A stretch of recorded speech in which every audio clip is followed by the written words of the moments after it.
This was Seth Meyers just hours ago, and he did not hold back. Meyers went nuclear on Trump's emergency D.C. takeover, calling out exaggerated crime claims and pointing to official stats that tell a completely different story. And tonight we've got the numbers, the legal receipts, and the backlash all fact-checked, so you can see for yourself what's really going on. So why is the Capitol now under federal police control, guarded by 800 National Guard troops while crime is actually falling? Let's rewind to exactly what happened and why Seth Meyers, city leaders, and civil rights groups are all pushing back.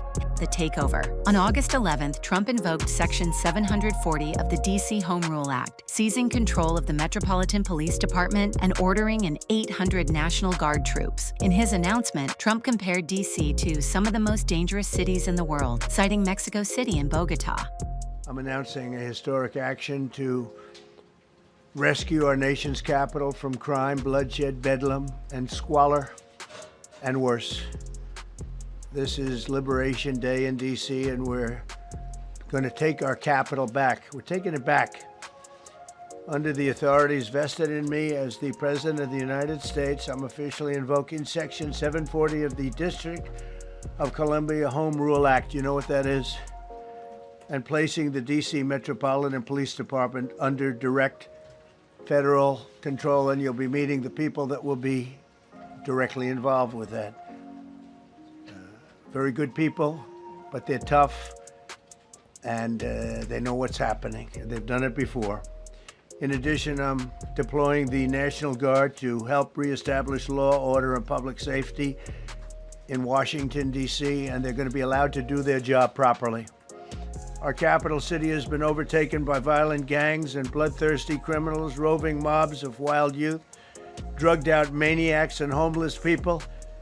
And we're not going to let it happen anymore. We're not going to take it. Seth Meyers' entrance. Seth wasted no time pointing out the mismatch between rhetoric and reality. In this segment, Meyers drilled down on the simplicity of debunking Trump's statements, noting that basic internet searches and official crime data were enough to expose the exaggerations. Now, Trump is ordering what he's calling a federal takeover of Washington, D.C. based on numbers that once again make no sense.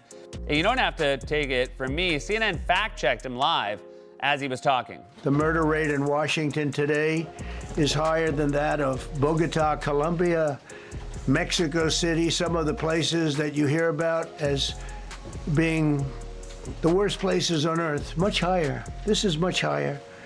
The number of car thefts has doubled over the past 5 years, and the number of carjackings has more than tripled.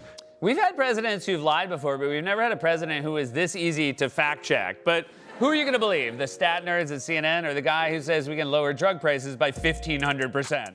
The Daily Beast's recap emphasizes how he framed it as almost effortless journalism. No deep investigative work needed, just a glance at public statistics. If you enjoyed seeing the facts speak for themselves, don't forget to like, subscribe, and hit the bell icon. The numbers. The Metropolitan Police Department dashboard shows year-to-date drops. Homicide, minus 11%. Robbery, minus 28%. Total violent crime, minus 26%. Overall, crime is down 7% compared to 2024. AP Fact Focus and PolitiFact both note that Trump's murder rate comparisons are misleading, with no evidence linking bail reform to increased violence. President Donald Trump made several claims about violent crime in Washington, D.C., when he announced that the federal government will be taking over policing in the nation's capital city.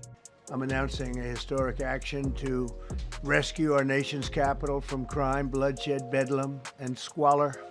However, Trump misstated the facts, and his comments lacked important context about a recent drop in crime in the nation's capital. Here's a look at the facts. Trump said crime in D.C. is, quote, getting worse, not getting better. The facts don't bear this out. The city has recorded a 26% drop in violent crime this year compared to this time last year, after a post-pandemic peak in 2023. While D.C. remains one of the nation's most dangerous big cities, the fact is crime is getting better, not worse. Trump also said homicide data from decades ago isn't available, but official records from the 1980s and 90s are easily found online and show that the number of homicides routinely exceeded the numbers seen today.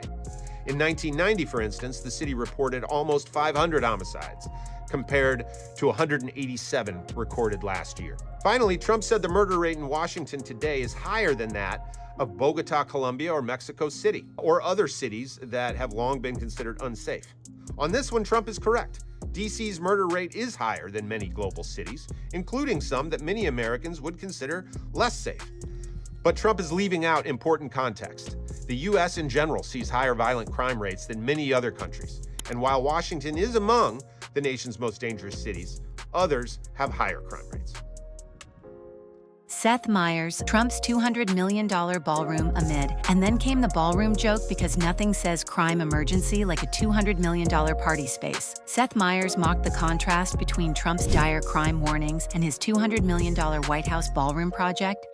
That is that the very first words he uttered were not about crime, but about his dream to build a new ballroom in the White House. I've been up here a lot. I've never seen a crowd like this. I think we need a ballroom, and that's happening. It's going to be a beautiful ballroom. I don't know, man. Based on what I just heard about Washington, D.C., it's the last place I'd build a fancy ballroom. I just heard that place is like worse than Bogota. That's how you know Trump's bull. We're gonna build a beautiful ballroom, gold inlays, crystal chandeliers, Corinthian columns. Moving on, right outside these doors is a crimescape the likes of which we've never seen. So needless to say, hush hush on the gold inlays.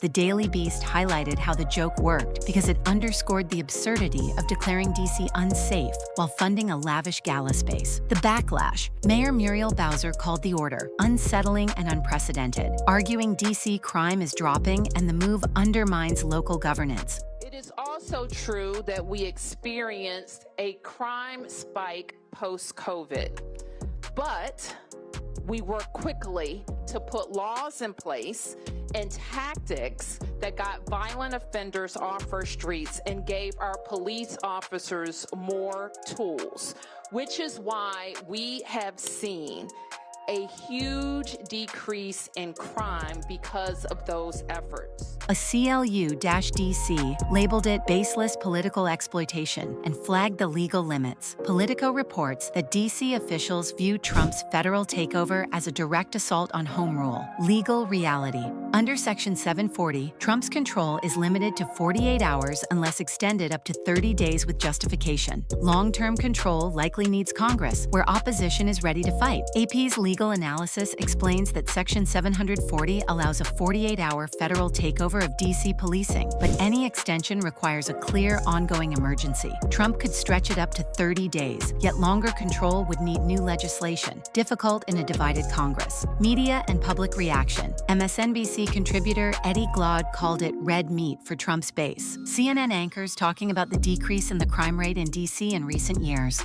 There was a lot of deception from the president there, so here's a reality check. There is no doubt that D.C. has for decades been a high crime city. It is among the U.S. cities with the highest homicide rates, though there are a bunch of other big cities that are worse. And D.C. did indeed have a big crime spike in 2023, which is the year the president kept citing. But contrary to what the president said today, even in 2023, D.C. did not have an all-time high in murder. It was way worse during the crack crisis of the 80s and early 90s. And more pressingly, Dana, the president was just flat wrong when he said it's getting worse now, not getting better. Crime in D.C., including murder, has fallen sharply since that 2023 spike. It fell in 2024. It's fallen further in 2025. Seth Meyers summed it up. Also, check out this from a few minutes later. I just saw some charts. These are different cities throughout the world.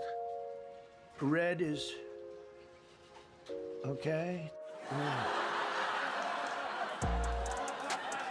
Troops are on the streets, the police are under federal control, yet crime continues to fall and the clock is ticking on this controversial order. The backlash is only growing, and what happens after the 48-hour window could set a major precedent. We'll be keeping a close eye on every update so you don't miss a moment of this unfolding story. If you found this breakdown helpful, make sure to like, subscribe, and hit the bell so you get notified the second we post new updates.